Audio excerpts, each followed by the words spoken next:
live stage here at FRSA. We are so excited. This is our Coffee Conversations with our very distinguished panel here today. I'm Heidi Ellsworth, and we're going to be talking about what's happening in Florida overall, all the good, in between. Maybe we'll have a few little conversations, since this is Coffee Conversations, about what all is happening.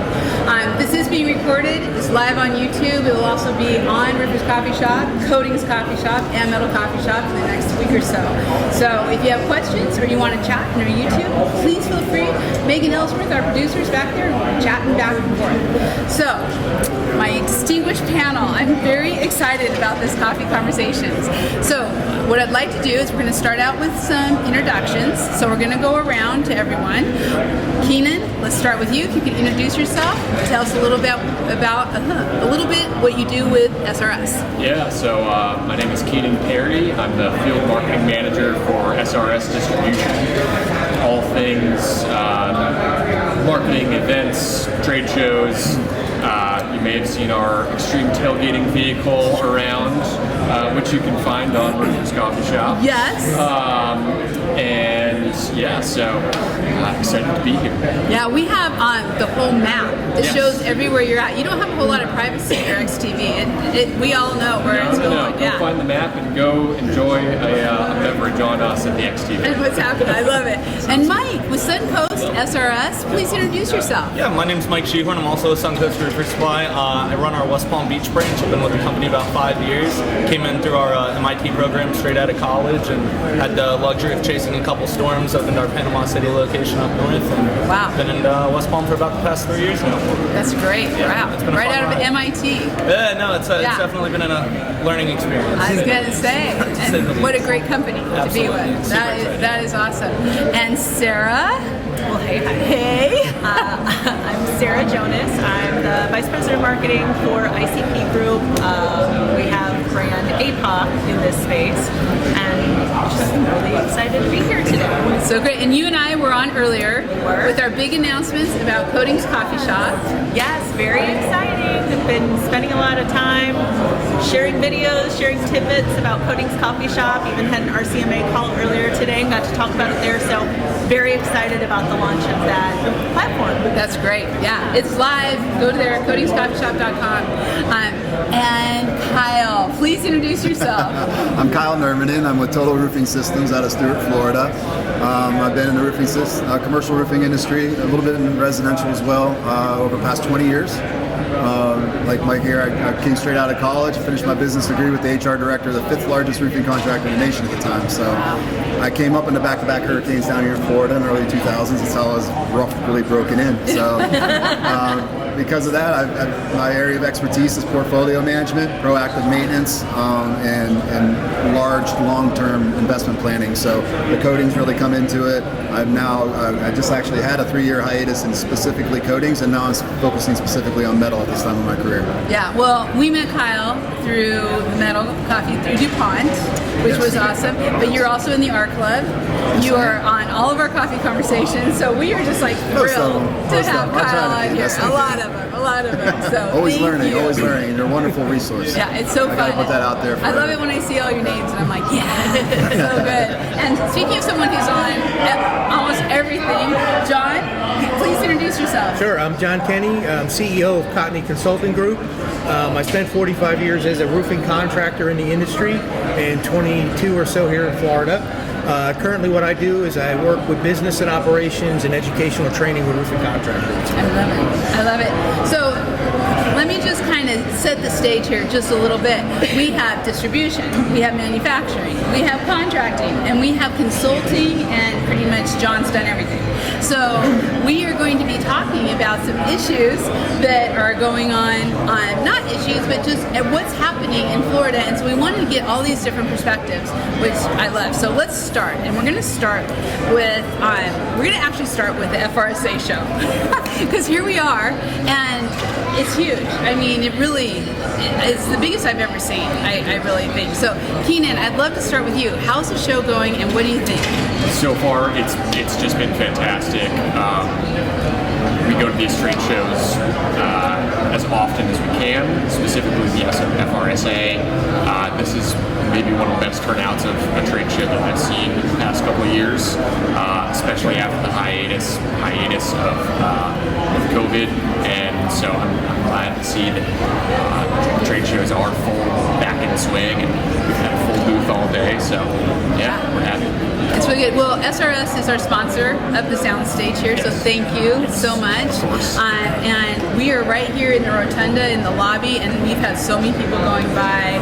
It's been fantastic. And with the launch of Coatings Coffee Shop, we have all this cool swag and stuff. So Sarah, how's it going on the show floor? 509, I know that. And what do you see? It's been really, really busy in there. The booth's been full the whole morning. I assume it's full right now as well. There's a lot of traffic. I was actually talking to one of my colleagues about the first time I was at FRSA, because it was probably 20 years ago, and it was a tiny ballroom with just tables set up kind of all around. This is so different. It's very big, very active, which is really exciting, and the swag is going. Yeah, the swag is going. Good, we'll get you restocked. Okay. Yeah. So if you're watching this and you're here, there's some great backpacks and chapstick. Yeah, chapstick. Coat your lips.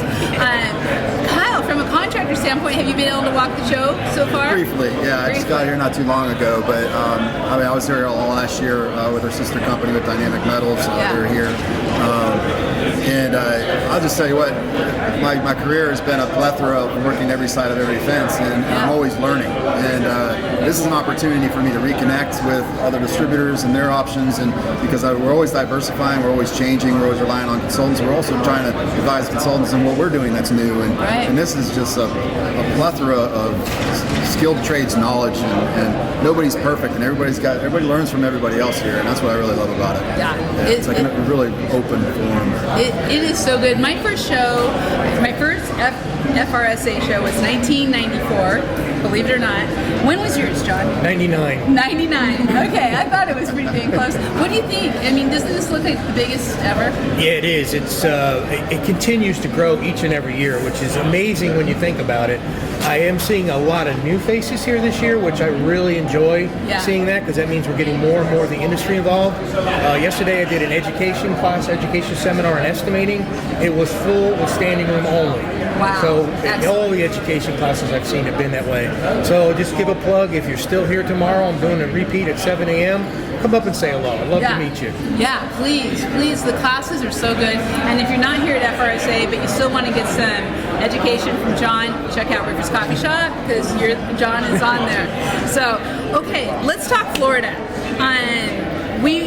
There has been a lot going on in Florida. Florida's kind of been the talk of the country. Usually I always say between Florida and California, everything starts and hits in the middle at some point. But Florida really has seen the weather, the legislation, just everything going on. So I want to kind of start, and maybe Mike, start with you on what, we did this last year, and a lot has happened in the last year. So what are some of the things that you're seeing over the last year that's really been changing in Florida? Obviously, the hurricane's going to change the market for us, especially down in South Florida. It's created a whirlwind of business for everybody. Obviously, pointing back to the immigration that's become an issue with, I believe it went into effect July 1st. Yes, July 1st. So there's some headwinds, on the horizon there, so to speak, in terms of labor, maintaining labor. Crews are, getting harder and harder to come by. But for the most part, hopefully we can come out of it on top. I don't see it slowing down business per se yet, but again, it just went into effect, so we'll see how that plays out. Yeah, business has been pretty fast and furious, right? Yeah, no, for the past couple of years, it seems like it's just been a roller coaster, but, between price increases, everything, labor in itself for a long time was an issue, just trying to find drivers, loaders, CDL drivers were in a shortage there for a while, so from the distribution standpoint, it definitely got a little bit crazy, but, it all moves so quick, and you get through it. So ultimately, we've seen some relief on that side in terms of our labor. It's more the contractors' labor that I think is going to take a little bit of a hit here, so to speak, in the next couple of months. Yeah. Wow. Well, Sarah, with ICP and APOC, we had the honor of being at your plant and trading center on Monday. So you are very enmeshed in the Florida market, or the company is overall, in APOC. What are some of the things that you all are seeing? I mean, you do both residential and commercial. We do. We're, all the same things that you just said, we're seeing an impact, obviously. There's been a labor shortage. Add 10 to 15% more onto that. We're seeing an impact of that. Hurricanes are always impactful, either because we had a big hurricane and then the next year do we have one, so it kind of ebbs and flows. But I think overall what we're seeing is everyone is treading very cautiously. There are a lot of unknowns, and while we're all very optimistic, things have been going well, everyone's being very cautious. Yeah. So that's kind of what we're seeing. Yeah, I think we hear some of that same thing, just a cautious optimism. Yeah. Yes, exactly. Very much. Yeah. I know. So Kyle, we kind of got to know each other and started doing things together last year. What's happened? What have you been seeing this past year? Well, I'm a salesman, so cautiousness scares me. Where people see caution, I see an opportunity. Yeah. So the only thing if you've ever read the book From Good to Great, you understand that the best thing that contractors and everybody can be doing right now is focus on what they're best at. So yes, you can be cautious as far as dabbling in something you may not have done any before, because there's plenty of knowledge and expertise across the industry.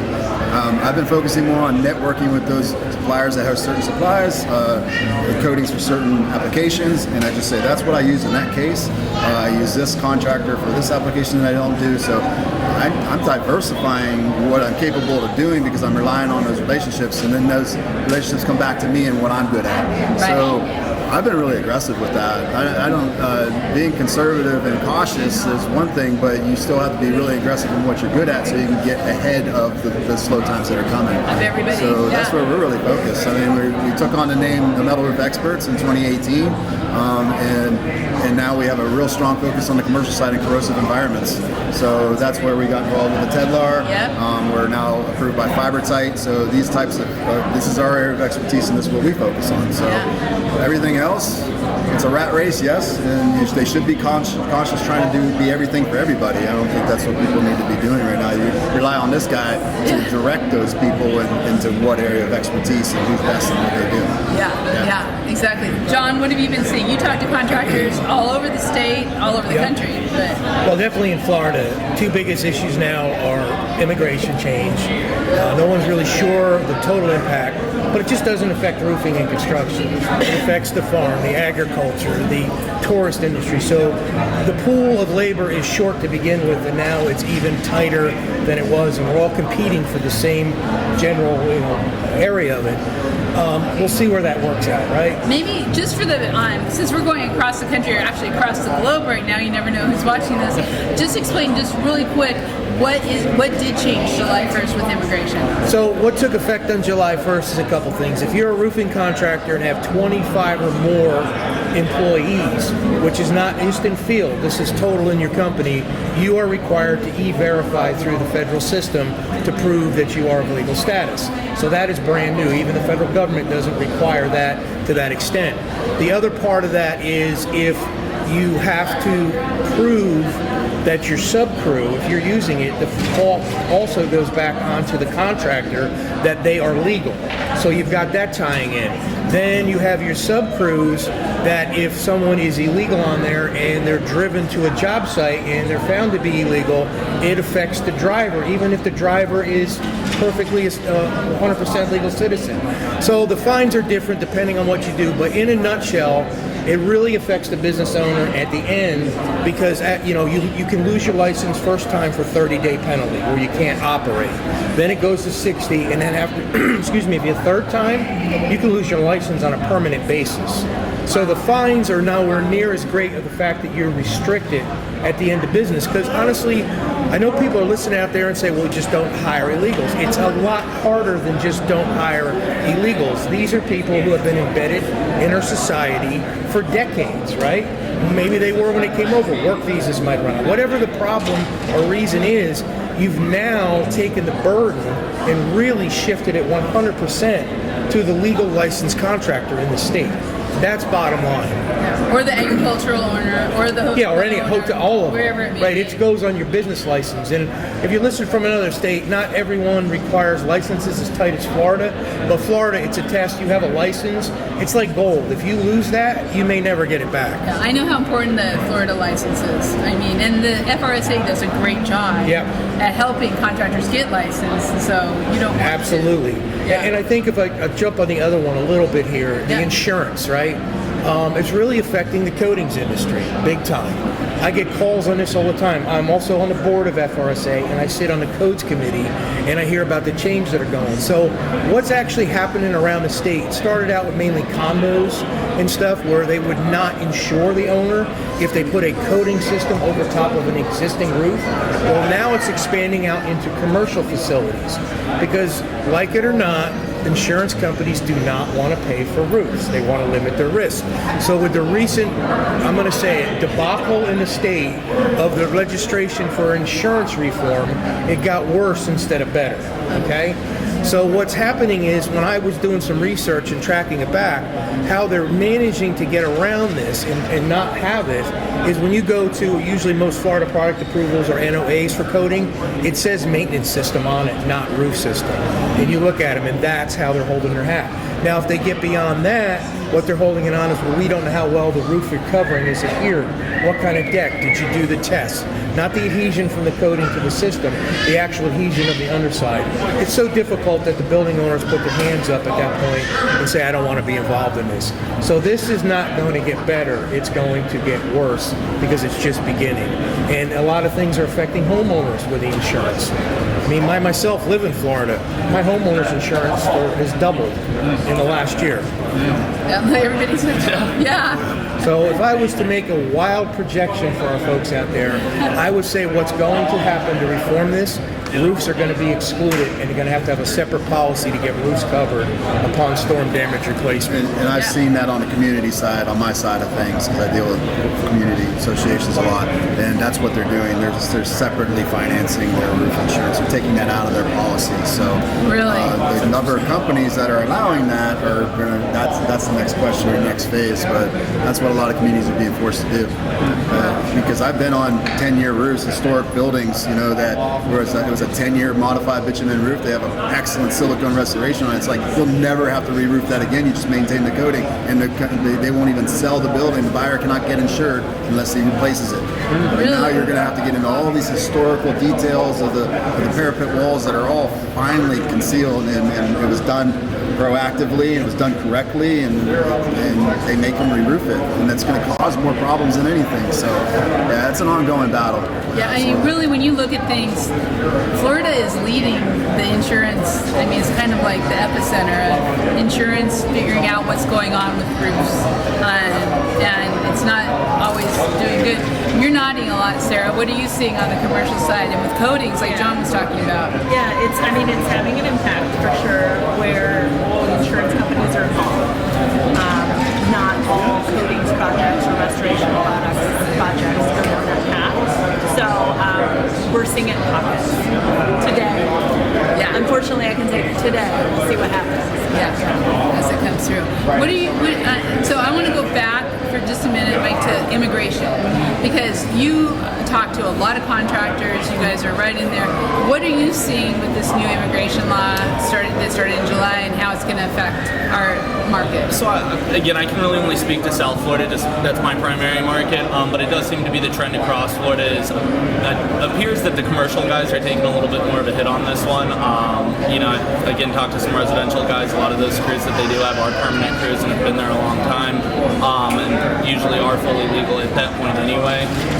But the commercial crews, and especially further south, Broward. I'm in Palm Beach County, so it's a little bit better. But definitely as you go further south into Broward and Dade, which are again large commercial silicone coating markets, yeah, it's becoming an issue on the labor side with the immigration laws. And what are you seeing on any experience or what you're hearing from contractors on them dealing with insurance? So I don't deal as much on the insurance side with the contractors. I know it's an uphill battle, to your point. I mean, it's constantly ever changing, and it seems like, every year a new idea or a new policy or something comes out. it's a struggle for everybody. That's it, pretty much. I don't know anybody who's really navigating it well or saying, "Oh, I'm super stoked about the insurance situation in Florida." It's a headache for homeowners. It's for contractors. I mean, ultimately for distributors, because if it's hindering work and not allowing jobs to start, then it's a problem for all of us.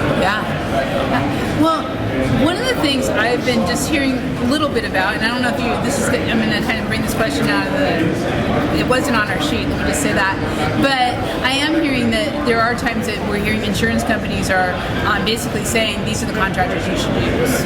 Are you seeing too much of that where they're kind of mandating what contractors to use or not? Wow, I better think about that one. I know. I can't say I agree with that. I'm a little bit frustrated, even in the building industry alone, let alone the insurance industry, that some specifications now are being written and based on the lower level systems, the more affordable roof systems. So they're not taking into account the advantages of spending a little bit more to do things right. And so that seems to be, but it's a lot on the manufacturer side of leading those specifications. But it's teaching me to learn how to work with manufacturers and with consultants and fully educating the customer first. Believe it or not, when it does come to insurance, the property owner does start to have some rights. And I think our governor is starting to back that up. After this last hurricane coming through, that's why I say business is good for us, because the only roofs left standing were the metal. So it's really good for us. We understand that there's some talk in the industry of phasing into mostly predominantly getting rid of shingle and going to metal. Now it's a lot of rumor mill right now, so I don't want to comment on that too much beyond that. But those are the types of diversity and things we're always talking about.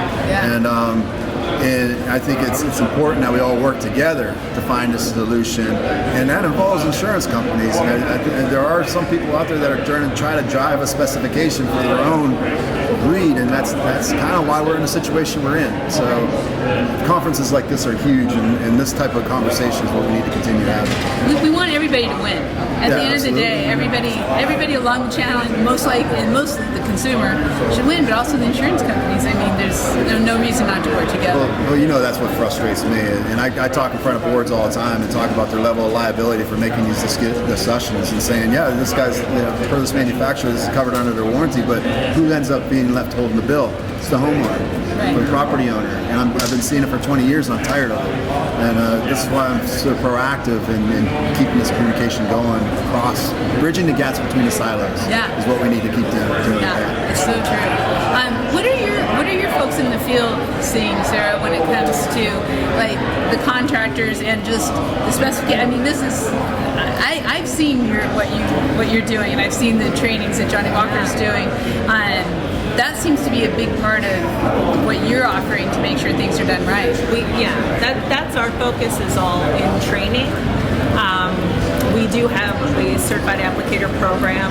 We focus a lot and we do a lot of education, including on Roofers Coffee Shop, on when a restoration is a possibility and when it should not be, because there are a lot of roofs where you should not be trying to restore them. You should not be putting a coating on that. And at the end of the day, we want a quality system, right? We want a quality roof. We want the property owner to be happy with what we've done there, and we want it to succeed. So it's just as important to educate on when not to do something as it is when and how to do it properly. So we focus a lot on training. Yeah. I think that's so important. Well, let's. I love it. I want to kind of move on a little bit to where we're at with the economy and what we've been seeing with inflation, interest rates, all those kind of things. But before I do, I just want to make sure we cover everything on the immigration part of it. Yeah, I can tag one thing on the insurance. When they just did the recent insurance reform bill, it took effect, 6-8 months ago now. One of the good things that did come out of it is they separated completely contractors from adjusters with the way the licenses were. So if there is an adjuster insurance company using favoritism towards roofers, it is illegal now in the state of Florida to do that. Wow. So that's just the only thing I wanted to tag in. So a lot of people don't know that's out there, but it is the same way as a roofing contractor can no longer legally represent a homeowner with the insurance, like bypass the homeowner to go directly to the insurance company. So it goes both ways. Yeah. Now that was one of the good things that came out of the reform. The protection. Yeah. So I would like, on both things, on a national level, what are you seeing right now kind of across the country with interest rates, inflation? How are contractors dealing with that, and what are you seeing? Sure. From a national standpoint, I mean, I think we just saw that inflation rates are starting to come back down a bit, which I think is going to help everyone. Yeah. But I think Florida's sort of in its own little silo where it's still pretty high.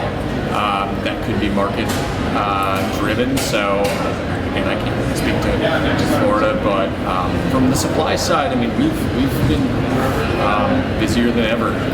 So you know, we really can't say anything more about what's going on right now on a national scale. Okay. What about in Florida? What are you seeing?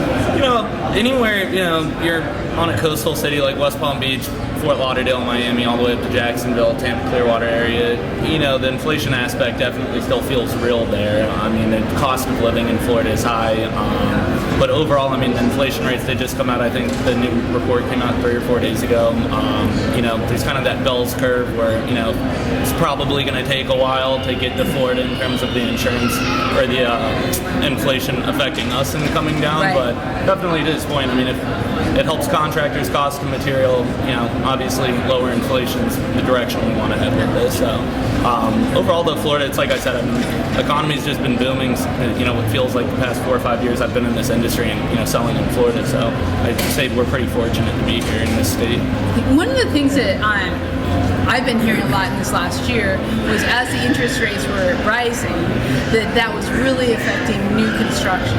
But some of the conversations we've had here on the soundstage so far today, even people are like, no, new construction is booming. Is that what you're seeing in Florida also? Yeah, I think there's a major backlog for new construction, you know, coming out of these COVID years. So the projects were in the pipeline. It's just nobody had the material at the time to start them and get them out. So in terms of new ground and new contracts being broke, I think there was a little bit of a lag or a lull there, just again playing catch up.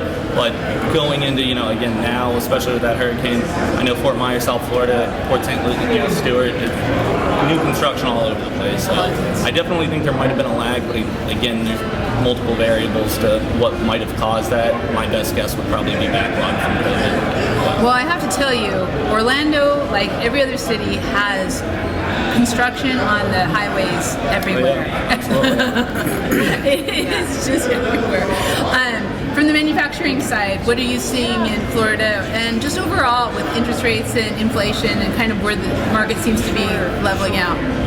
Well, inflation certainly is impacting our customers, our contractors. That said, in coatings and restorations, when there's inflation, oftentimes it actually opens up more opportunities for us because the cost to do a re-roof is increasing, and so people start looking at restorations a little bit more. So there's an impact. Some of it's good and some of it's bad. Yeah. What do you? I mean, service and maintenance too. It seems like a lot. They'll put off putting a new roof on and try to add more service. And just trying to do repairs and keep it going for a while. Yeah. Are you seeing that, Kyle? Yeah, like I said, I think it takes a more conservative approach from the contractor's point of view, and more of fine tuning what we're best at. Like I said, I spent 3 years in coatings. I know all the coatings. As a roofing contractor, doesn't know a lot of coatings. If I have one small coating crew that's going to do something, I'm going to pick probably a quality coating that has a plethora of different flashing options that cover every single different substrate. Like an APOC line is fantastic. Yeah. Okay, and certify my guys in that. So if I'm going to do a coating at all, I'm going to go that route, and that's it. Otherwise, I'm going to refer out some coating companies for relationships that I've made, like here, and say, you know, these guys are good at that. These guys are good at that. I'll set it up for them. I'll find out what are your hurts, what are your pains, you know, what's your budget, you know, where you at in this situation with this property, and then I'll refer out those contractors based on what they're best at. So really, that's what it takes, because there is another fallout that's going to be coming. How much it impacts Florida is going to be yet to see, because we're probably going to be the strongest through, just like like we were through the last recession, I think we'll probably be pulling pretty strong through it. But from a contractor's point of view, we still had that forethought to say, let's not try to do everything for everybody. Let's be best at what we're at, so we have that strong reputation. I think on the contractor's level, it's the guys that are just kind of trying to sell everything just to sell a job that aren't going to last and not going to make it. Just like a real estate agent through the last, the real ones make it all the way through because they know how to adjust through those times, and that's what contractors need to do as well. We have been talking about that so much on the coffee shop, on all of our things, of just knowing your numbers, being prepared, really understanding, when it does hit. Have you differentiated your company? Are you using technology? Are you doing all these different things? And John, I know you work with contractors everywhere, and have been helping a lot of them prep in case of a downturn or a little bit. What are you hearing? So anybody that's listened to me before, I live by numbers. Numbers is the never lies unless it's bad information. So, we've been listening about the great pandemic recession that was supposed to come at the end of that last year, but it'll be mid this year. Well, right now, when you look at all the experts, it's probably not coming because there is not a recession out there. But that being said, when we make it into 24, historically, that's an election year, big election year. Usually the country never goes into a recession during an election year because it's not good for anyone, right? So I would say we may be out of that partial recession. Will there be a recession? Absolutely. Ebb and flows. It's going to happen. I don't think we're ever going to see that deep one that they said was coming. I don't think you're going to see that. Now, popping backlog nationally seems pretty good. And I think a lot of that is the catastrophic weather events that is happening all over the country. There is constantly work demand out there. Florida, I think, has got hit pretty hard on a recessionary basis, and I don't mean comparing that to the national recession. Our rents have doubled in the state. So what I'm hearing from contractors around the state is they can't get labor to live locally to where they're operating at because it's too expensive for their workers to live there, which in turn to keep people, the not going up 5, 10, 15% in labor. There's companies paying 30, 40% raises in labor just to keep their existing force. For housing, basically. To help pay for housing. Yeah. And I think that is a localized, because we are the highest rent increase in the U.S., for Florida as a whole. So I think that's part of the reason we're feeling it. And then the other business crunches, insurance, and then you talk the immigration we talked about. You put all that together, we're pretty tight in this state as far as what's squeezing the contractor to be profitable. Yeah, and I see. So No, I agree 100%. Yeah. I mean, it's spot on. It's definitely a challenge there. And the broader economic, with Florida being the insurance companies, it's creating a perfect storm, so to speak, where, there's could be some heavy, headwinds there, so to speak, again. So, I agree. It's important that contractors really know their numbers, know what they're doing, looking at diversifying, like you talked about, Kyle. I think that's so important. So kind of going back to what you were just talking about, John, let's talk about training. There is so much going on right now that for skilled labor, whether it's CTE, career and technical education, or just industry education and training, is so important right now. How are some of the contractors, what are you seeing? How are they getting their crews trained, and what are they doing? So it's interesting. We have been, this labor shortage got worse in the last 15, 20 years. But I could tell you from starting out roofing in the late 70s, labor started to become an issue in the trades as early as mid-80s to 90s. It's really always been there.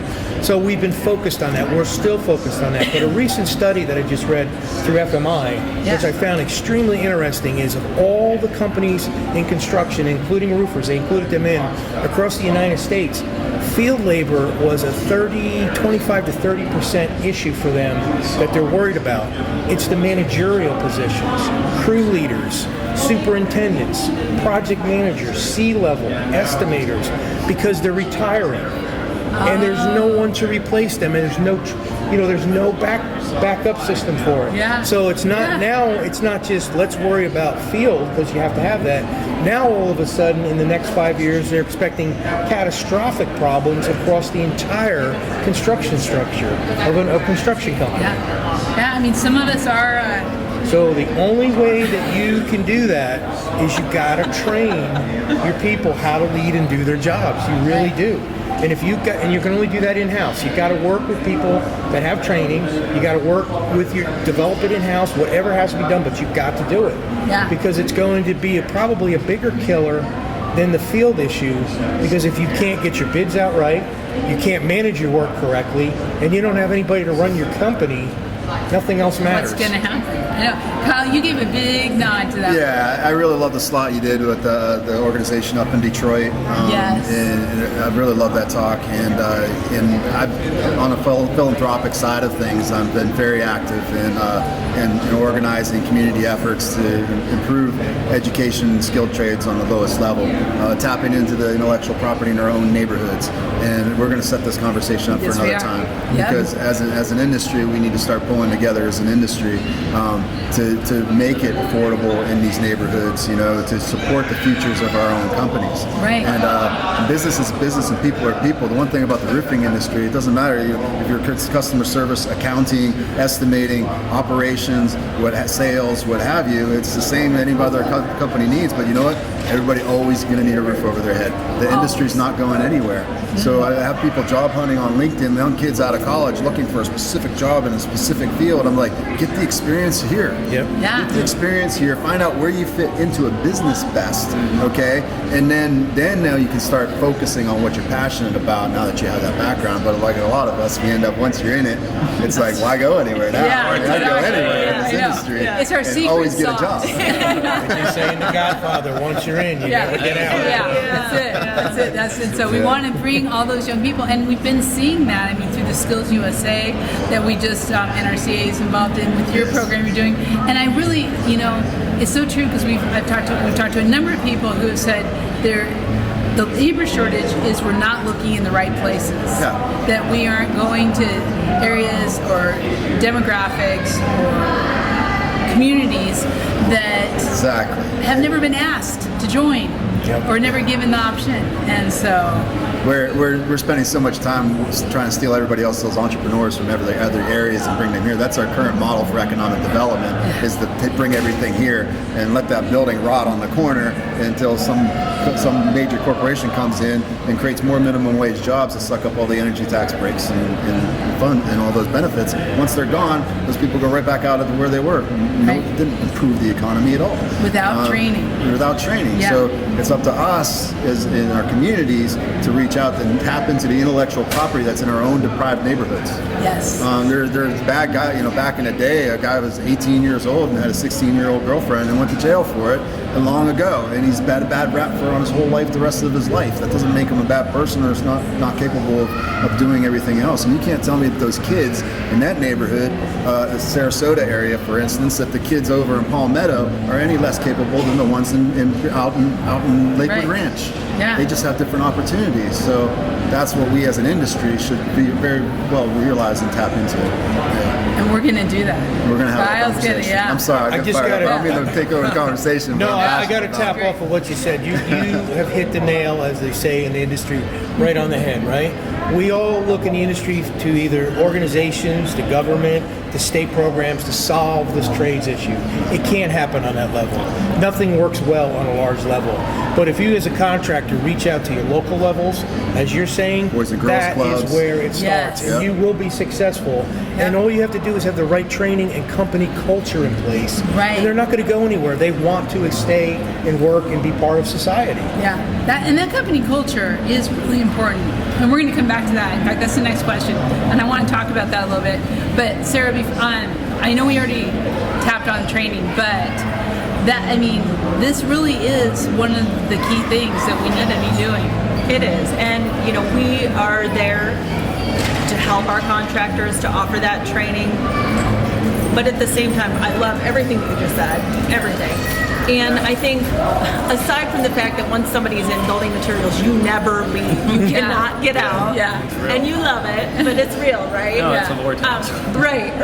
But I think it's also, it's really important where you're at, where I'm at, like in, where you guys are at, no matter what area of the business you're in, to invest in your employees, to train your employees, to help them to grow so that they see the path and they see their future and know that you're investing in them. And I think that can also help prevent, Joe skipping from this company to this company, or, so I think training on all levels is really important. Yeah, it's just not enough. I know you all do tons on. Yeah, we have the MIT program is typically how we'll do the management. That's what I came up through.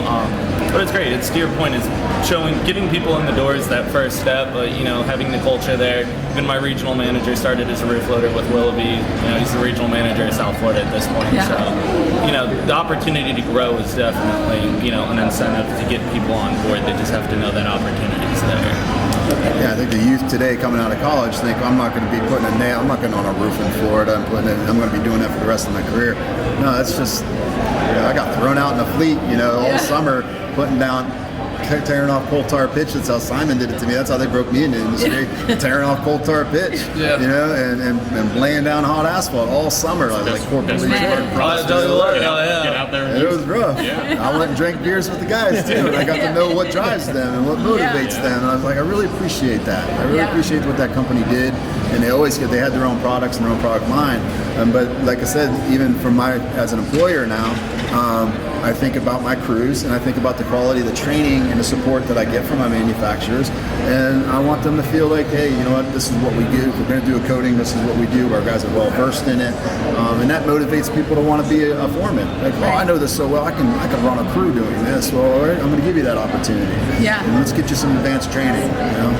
Open up the opportunities, inclusiveness, which is really one of, as we're getting closer to the top of the hour, but DEI, and I kind of want to start with SRS because SRS has been, a diamond sponsor with National Morgan Roofing. They've been so involved with the Roofing Alliance. Raise the Roof Foundation is just incredible. What are some of the things as an industry that you all are seeing has started changing and really been helping this topic we're talking about, inclusiveness and bringing more people in, think from a DEI stance? What do you? Let's start with you, Keenan. This is a great segue going from training into DEI because one of the groups that we've been talking about for the last 20 or 30 minutes here is a group that's been so underrepresented in the industry that they've been working in for probably their entire existence within. And so that would be the Latino population. Yeah. Let's just, go out there and say it. They have not had the resources to become knowledgeable. They have each other, but nobody's putting out the right kind of educational tools on how to grow your business for Spanish-speaking contractors. They have to figure it out themselves, and it's not like we're talking about uneducated people. They just speak a different language. That's really the only barrier. So over the last couple of years, one of the things that we've done is launch our Latinos program. So we've got Julissa and Edgar who run that program, and they travel the country weekly doing trainings at ranges out in the field with Spanish-speaking contractors. It's product training, but it's also just business training. So if you happen to be in an area where they're doing that, it's all on our website. You can find that. I highly recommend going to that. It's something that's been needed and something that really hasn't ever been done by a supplier like us. I think Home Depot and Lowe's have tried it in the past, but that's talking more general contracting. This is specific to roofers in the roofing industry. So that's one thing that we've been trying to do. You've also mentioned the Raise the Roof Foundation and some of the other things that we've done. And that's one of the biggest initiatives that we've got going right now. I'm not going to make up the statistic, but it's something like 70% of Latino males are in some sort of contracting in America. Yeah. Without any proper training. Right. So there needs to be resources for them, and we're happy to be one of the first within our industry to do. One of the things I'm really excited about is we are working with SRS to do our lunch and learns in Spanish. Yes. And Julissa is actually hosting that. Yeah. She's amazing, and So we are getting lunch and learns out in Spanish. We also, of course, our whole site is it's in Spanish, Yeah. English, or French. And I think I'm so glad you brought that up because it's so important. I mean, such a rich part of our roofing culture is the Latino culture, and we're finally kind of going, okay, Yeah. this is awesome. Let's make all this happen. And at the branch level, I'm not going to steal this away from you. What we are trying to do is make sure that we do have someone Spanish speaking at the counter in the branch to be able to talk through any sort of product issues or just general questions, because a lot of the times the sub crews are going to pick stuff up in case something is forgotten on the initial order at the job site. They got to go run and pick something up. They might not know what the English word for it is. Yeah. They can describe it, but that can only get you so far, right? So having someone Spanish there that's product knowledgeable, that can be consultative in that sort of way is something that we're also trying. Yeah, that is great. No, it's to this whole point, the initiative there has definitely helped us. I can tell you from a distribution standpoint, and even these crews when they do come and will call and pick up material at the branch, they will go to the distributor that they can speak to and they feel comfortable with. Yeah. If, we have a branch in South Florida that doesn't have anyone speaking Spanish there, there's a problem. There's a problem there because you obviously don't know where your market and your target audience is here. The bigger problem is you're going to lose business over it, and it's very real. We see it all the time. So fortunately, SRS really has done a great job spearheading it. I'm actually in Spanish classes. The company sponsors Spanish classes for all employees. They pay for it. It's actually really in depth and not a Rosetta Stone. It's like full time. Yeah, I got homework at the end of the week and everything else. But again, the class isn't cheap either. But it's part of their initiative and how they're trying to stress the importance, and they're willing to pay for any employee who's willing to put in the time and effort. They've even gone as far as we have a hotline number that if somebody does come into your branch and they don't speak English or it's only Spanish and nobody in the branch can communicate, then call this hotline number, have them call them, reach out or whatever, and they'll just communicate it back to you, or you say, hey, this is what they're looking for. That's great. I mean, we've really tried to go above and beyond to really, you just hit that audience. And again, it is a majority of our audience, again, 75% is, Well, and I know SRS is one of the leaders working with Labor Central, which is a new technology app that is really working on bilingual communications with a number of the Latino crews and connecting. If you happen to be here at the FRSA, we do have information on Labor Central at our booth 100. Please stop by. Yes, please stop by, and Labor Central will be on here tomorrow too. Yes, so great. Yes, so we'll be talking about them. But it's just showing all the different things that are starting to happen that we're really seeing on that. And I do want to say, a lot of times people throw out this term DEI, and I just want to say diversity, equity, equitable, and inclusive. So you kind of know where we're going with that. But Sarah, what are you seeing just overall with ICP, such a huge company, and your initiatives? Internal communications falls under my umbrella as well, and so I can say that from a corporate perspective, we have a lot of diversity within our company. We have a lot of different languages within the company at all levels. We have plants all over the country, so all levels, and we make sure that we offer the communications in multiple languages. The employee app is bilingual, so all of that material is translated. And we also have been doing a lot, in particular, recently, I would say last 9 to 12 months, celebrating diversity. So we've been making sure that we're highlighting, and not only celebrating, educating on some of these different cultural holidays, different traditions. I mean, we're really. And I can plug to Nava, my teammate, who it's her, and she's been doing a really great job with it. And just really great job. But when we look outward, we have sales teams who are bilingual all over the country, particularly in Tampa. So we do offer the training certifications in multiple languages. But we even just recently went through kind of an update or facelift of the APOC brand. And we updated a bajillion product labels. It feels like it. And we found labels where we didn't have simple operating instructions that were trilingual. So we've made sure to make that, that's so basic, right? But it's just a consistency thing, and it's just a crossing the T's and dotting the I's to make sure that all of that information is available. So we've just gone through that as well. So, I think ICP's done a good job. We can always do better. Like all of us, we can always do better. That's what we're all. That's why it's nice to hear what everybody else is doing too. It's like, oh, we should do that. Yeah. We should make that happen. You come from a very rich cultural company. Yeah, I'm actually feeling. I'm glad I attended it, been part of this conversation. It's I consider it a blessing. I just came to realize that yes, our CEO Jesus Lara. First worked for Richard McEwen, the original owner of Total Roofing, back in, and he ended up being one of his installers. And because he was Hispanic, he had access to crews in his family and his community, that community. So he always had crews, which was very valuable even back in the 70s and 80s. And now. So Jesus is now the CEO of Dynamic Metals and Total Roofing Systems, and Richard McEwen has come out of retirement to get us back into what used to be our bread and butter, which was the commercial work and the government work and stuff. So now we're diversifying in that way, but wow, what a cool dynamic and what a great story. And we're talking about a motivation, somebody, I don't know, Jesus is kind of quiet. He's all about streamlining processes. I mean, like he's an efficiency production guy. Like that's his passion.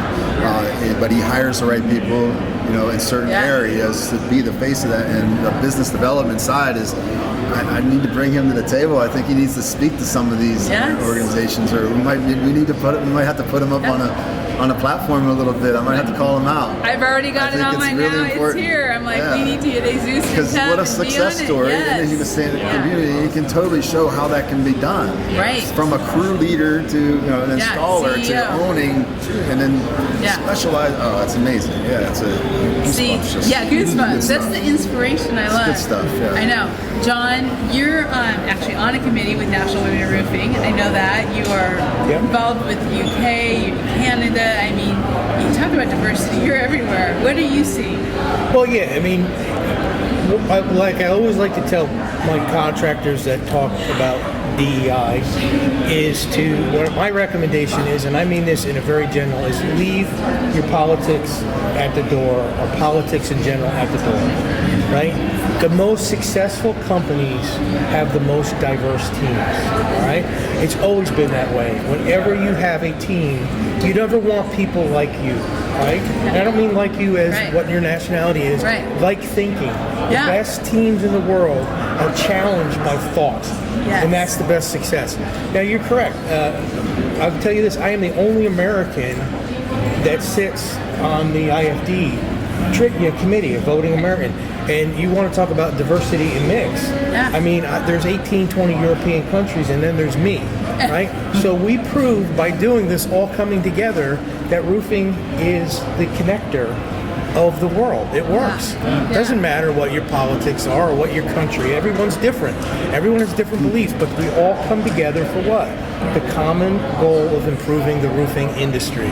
And that's why I say leave politics at the door, make your team as diverse, however that may be, get unlike thinkers unlike yourself, so that you can build a better team and you will be successful.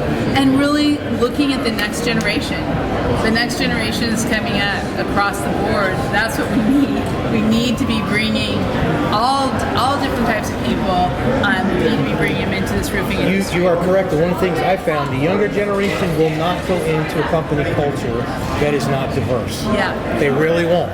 It's a deal closer right from the beginning. And they won't stay if they do happen to get in there. Okay, last question. We're gonna do this kind of quick as we go around, but I'm just like, bring out your crystal ball, and we want to kind of look at what do you see are some of the things that people should just have top of mind thinking about in this coming year. So for the contractors, everybody who's watching out there, what are some top of the trends, threats, whatever you might see? So let's start with you, Keenan, and we'll just go around. Rest of the year. And even into next year. Yeah.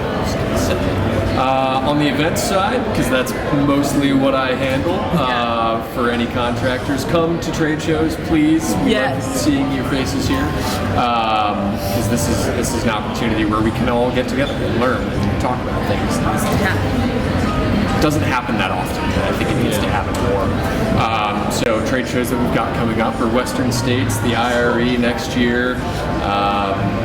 Trying to think of any others that will be at, maybe a couple regional ones. And then, of course, everyone should tune into the Las Vegas pool.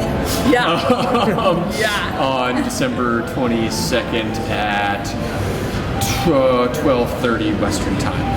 I like it. Yeah, and in terms of regional stuff. Yeah, exactly. Yeah. In terms of regional stuff, what do we got going? You know, from Florida, I mean, everybody's always got the hurricane on a back burner. You know, it will literally change the market for all of us tomorrow. So Yeah. I think that's always, you know, I think it's probably a 50-50 too. You know, some people are probably saying, I don't want that storm, and then you have 50% saying, yeah, give me a storm. Bring the You know, storm. we can do it. Yeah. So, you know, for the rest of the year, that's it. Going into next year, again, it's an election year. You know, I don't see anything getting too volatile. If anything, it's probably going to stay pretty flat or maintain where it's been at least until there's better, you know, foresight into how that thing's going to shake out. But yeah, overall, I mean, as long as everything stays steady, I don't see anything, you know, changing in the next year in terms of business, economy, obviously immigration and insurance we've touched on, but you know, fingers crossed those continue to get better rather than get worse there. So I hope so too. Yeah, I'm with you. I'm really not fond of election years. Just putting it out there, it's just gets in the way of work. Yep. That's funny. No, so James would be dying right now if you heard me say that. But, so Sarah, what do you see coming? Yeah, we see growth, and we are setting ourselves up for growth to make sure that we can handle the growth. So we're excited for next year in particular. And you know, if I'm going to just go ahead and say things to look for, shameless plug, look for some new products, some new technologies coming out from APOC. Look for some rebranding of, let's say, some roof adhesives and cementitious waterproof coatings going under the APOC brand. So that brand's going to be bigger. So we are really, really excited about what the future holds, and we're very excited about 2024. Yeah, it's good. And you'll be able to find all those new products and everything on Coatings Coffee Shop. Just saying yes. Kyle, looking into the next year, what are you seeing? I like what I'm seeing in the coatings industry as far as the recent purchases of coating companies by larger representative companies with reputable warranties standing behind the coatings. I mean, the big three, you know, the APOCs, the Geicos, and the Henrys of the world are all kind of doing this, and it's solidifying those options. I think that's gonna reduce a lot of the risk and the mysteryness of coatings coming from everywhere else trying to compete here in Florida, while these companies are leading that. Also, my Crystal ball. crystal ball, I see a lot of metal. Yeah, a lot of metal. A lot of metal. A lot of metal. I mean, that last storm coming up the middle of the state, it's a no-brainer. Yeah. And you walk through this show and look at how many booths have something to do with metal roof installation. We're now getting more advanced into our engineering and our testing on thermal barriers, on insulation, on other options that diversify the metal market, so it can fill all the, you know, every system has its pros and cons, but we're trying to reduce those cons as much as we can as a metal industry. I love it. Yes. I love it. And you can see all that on Metal Coffee Shop. Same with That's right. That's right. I know. I like it. Coatings, metal. Okay, John, bring us home. What do you see? Yeah, I mean, honestly, I agree. The economy's going to keep plugging along for a couple reasons. One is there is so much backlog of available work in the pipelines due to major climate events around the nation, due to the fact that the labor shortage is not going to go anywhere. It's not a fact of whether the work is there. It's there. It's getting it done, okay? I think that's the biggest thing. So I think the smart contractor that's going to be the most profitable is those who invest in in-house training, those who invest in reaching out locally to their schools and systems area to try to get people in and work on efficiency and processes within their company, not only know their numbers, but understand what those numbers mean. You can actually make more money by doing a lot less or the same volume and not Yeah. worry about growth every single year to get you where you want to be, because the labor force is going to control what your actual growth That is going amount to of be. growth. Yeah, I think so. You all are amazing, and our time is actually amazing. We did just Right. absolutely Oh, perfect. yeah. So I just want to say thank you for being on here on this live coffee conversations, and I want to say thank you for watching. This has been, I don't know about you, but I've learned a lot, and this is the kind of stuff we're constantly wanting to bring you live from the Coffee Conversations soundstage, sponsored by SRS. Thank you so much, and be sure to check out our new Coatings Coffee Shop, sponsored by APOC, Metal Coffee Shop, because Kyle's on there, and so is John, and check out all of our coffee conversations and RLWs, because we're going to keep them coming, and we are going to be interviewing a lot more people today. We look forward to seeing you all here back real soon. So have a great day, and thanks. Stay safe. Thank you.